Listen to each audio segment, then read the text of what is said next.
भोजपुरिया समाज चैनल में आप सबके स्वागत बा। भोजपुरी के तमाम खबर सबसे पहले जाने खातिर भोजपुरिया समाज चैनल के सब्सक्राइब कर दी और घंटी पर जरूर दबा दी।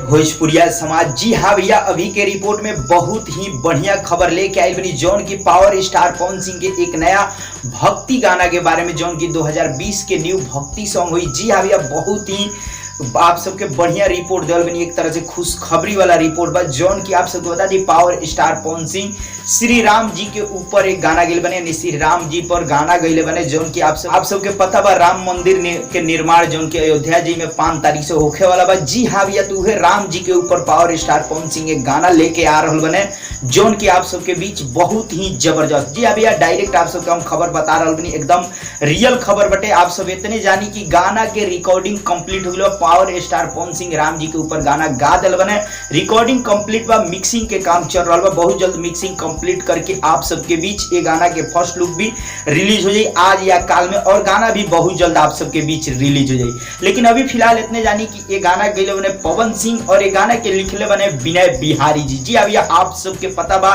विनय बिहारी जी के गाना कितना सुंदर और सुरीला होला, लिखावट वहां के गाना के।